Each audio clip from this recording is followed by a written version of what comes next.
Sharp is well known in Malaysia as a home appliance brand and not for their smartphone, as their smartphone did not expand outside of Japan. Sharp smartphone is well known in Japan, and it is not the first time Sharp came out with bezelless smartphone. Sharp Aquos S2 is the first bezelless smartphone that expand outside of Japan after the acquisitions by Foxconn. I'm Alex Ong from Mr. Techs, and you are now watching the review of the Sharp Aquos S2.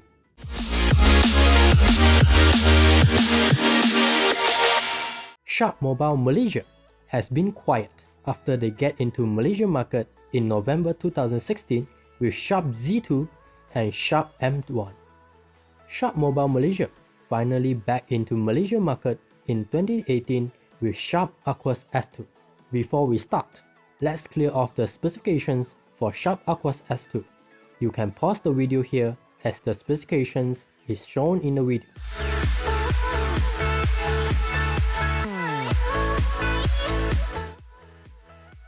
At the front, you will find the 5.5-inch 1080p freeform LCD display with the protection of Corning Gorilla Glass. Sharp is able to cram all the needed sensors into the small space above the front-facing camera. Sharp also claims that they are able to cram a 5.5-inch display into a 4.9-inch smartphone body. Sharp Aquos S2 is very compact and very comfortable to handle even for the large 5.5-inch display. Sharp chose 17:9 aspect ratio display to ensure you will be able to enjoy your 16:9 content without black bars on top and on the bottom. I will talk more about the notification bar when it comes to the software part. You will find the Sharp logo and the fingerprint sensor at the bottom of the display. At the back, you will find the dual camera, dual tone flash, and the plastic back. There are two variants available for Sharp Aquos S2, Snapdragon 630 version with plastic back and Snapdragon 660 version with glass back. However, Sharp Mobile Malaysia only brings in the Snapdragon 630 version with plastic back, and currently they have no plans to bring in the Snapdragon 660 version with glass back. The plastic back is a fingerprint magnet and it is very hard to clean the plastic back. You will greatly appreciate the clear case included in the packaging. At the bottom, you will find the single speaker at the right of the USB-C port. At the left, you will find the SIM and microSD card slot. Sharp Aquos S2 uses the 3-choose-2 mechanism. You will have to choose the SIM with microSD card or dual SIM. At the right, you will find the power button and the volume button. You will not find anything at the top. Sharp Aquos S2 is running on Android 7.1.1 Nougat with Smile UX on top. Sharp Mobile Malaysia promised that Sharp Aquos S2 will receive Android Oreo, but it did not give out specific time. Smile UX is a deeply customized UI with no app drawer. To me, Smile UX seems half-baked, as there are some features that is available, but I am not given the freedom to make changes. Eye protection mode and battery saver is the best example. In eye protection mode, you are given the Smart Eyes option where it will turn on at the right time. Most of the time, Smart Eyes will only turn on eye protection mode around 10 PM. I would prefer Smile UX engineers change it to turn on eye protection mode following sunset or sunrise. As for battery saver, I can only turn it on or off rather than turn on when the battery reach certain level. I could not choose what to limit when battery saver is on. You are given the option to choose soft navigation key or fingerprint navigation key, or use both simultaneously. The fingerprint navigation key is not consistent. Most of the time, I could not call out the recent app. Soft navigation key is a better option until Smile UX engineers fix the problem. Smile UX included screen recording option, but I got nowhere to enable unless I go to the notification tiles and the screen recording tile is hidden out of the box.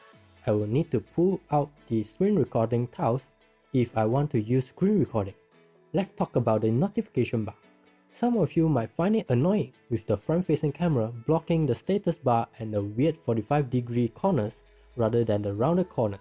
However, most of the time, you will not notice it there. Smile UX included the option to allow the apps to display in 16:9 or 17:9 aspect ratio, but most of the apps will only display in 16:9 and you are left with thick black notification bar. Only few apps like Pokemon Go will use the full screen and it did not disturb my gaming experience. Smile UX engineers also did a very weird choice when it comes to DPI. They choose to use low DPI on a large 1080p display, which makes everything look small. Low DPI on 1080p screen is affecting my gaming experience, especially on games that have on-screen button. I often unable to reach the on-screen button precisely as they are quite small for my big thumb. Smile UX also removes some stock Android 7.1.1 Nougat features like quick switch and long press menu. I could not understand why ROM that is intended for China tends to remove stock Android features that's actually useful. I could only hope that Sharp will not remove Bluetooth audio codec like apt-X, apt-X HD or LDAC when Android Oreo update is available.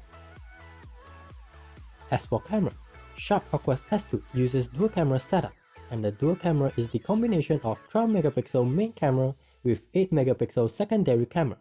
The 12MP main camera will do all the capturing duty, while the 8MP secondary camera does not serve any purpose besides making the bokeh features possible.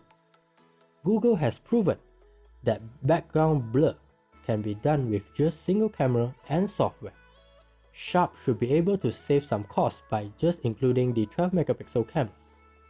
Sharp Aquos S2 uses the same camera sensor as HTC U11 and the performance is great, but the camera app is not consistent.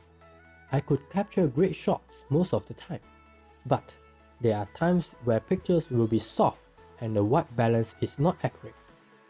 Sharp Aquos S2 do surprise me, as it included manual mode that often be removed on mid-range smartphone.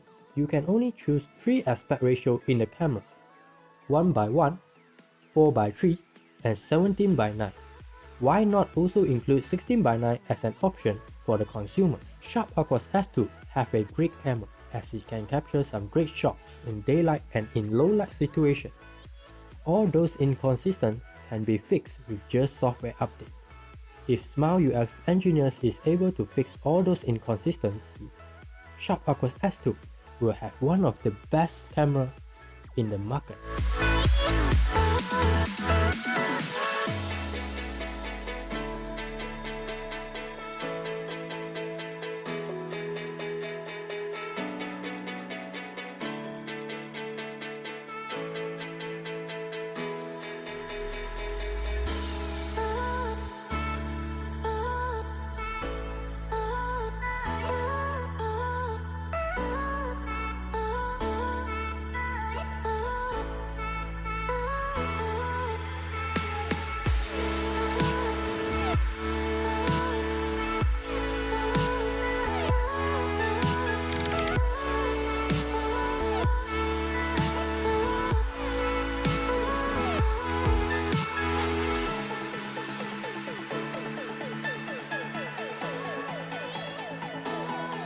When it comes to the background blur, the performance is just mediocre, the edges often being blurred together with the background.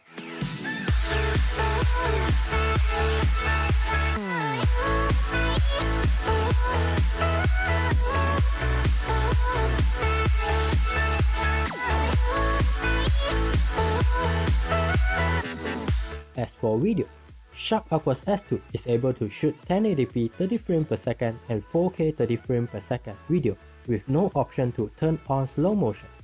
The video shot is shaky as Sharp Aquos S2 is lacking optical image stabilizer and electronic image stabilizer.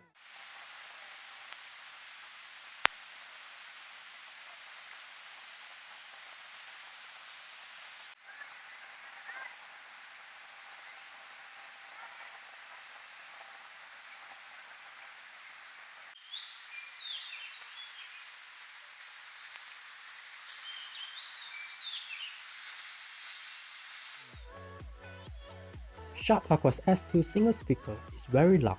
I often find myself need to lower down the volume. I found myself mixed with the performance of the single speaker.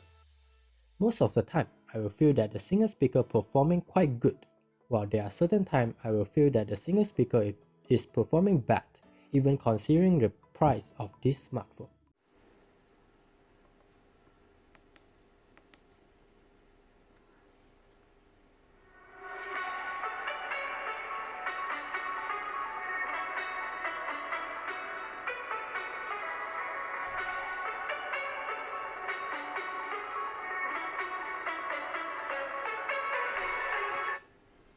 Sharp Aquos S2 also followed the trend of removing the 3.5mm headphone jack, but Sharp only included the USB-C to 3.5mm headphone jack converter in the packaging. The included headphone jack converter performs really bad, where it will make my FLAC audio file feels like MP3 audio file. The surround effect of the FLAC audio file is gone, and the music feels compressed and flat. If you are interested to know more why 2018 is still a bad year to remove the headphone jack, I will leave the link down below, or you can find it on the right corner. Hope that Android Oreo Bluetooth audio codec and Bluetooth headphone can improve the music listening experience. Sharp Aquos S2 packs a 3020 mAh battery with the support of Qualcomm's Quick Charge 3.0.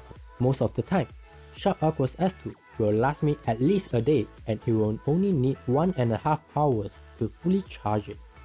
The included charger in the packaging does not support Quick Charge 3.0. You will need to purchase your own Quick Charge charger if you want to enjoy Quick Charge. Smile UX engineers also did not include the indication when quick charging. This makes me very confused when I reviewed it at the very beginning, and I suspected that Quick Charge support only applies for Snapdragon 660 version. However, after some testing, I can confirm that Sharp Aquos S2 indeed support Quick Charge 3.0. Sharp Aquos S2 as the first Sharp Bezelless smartphone that intended for the international market, it did offer quite a lot. Even as a mid-range smartphone, you are able to enjoy a large screen in a small body with a mid-range pricing. You also enjoy flagship level camera experience with above average battery life that can quickly recharge with quick charge support. Half-baked software can be improved if Smile UX engineers are given the resources and the time. Music listening through headphone might be able to improve with Android Oreo Bluetooth audio codec and Bluetooth headphone. With 1,299 ringgit Malaysia, Sharp Aquos S2 will be your top choice for bezelless smartphone. That is all for this review. Thank you for watching. If you like this kind of video, remember to like it, share it with your friends, and subscribe to the Mr. Tech YouTube channel.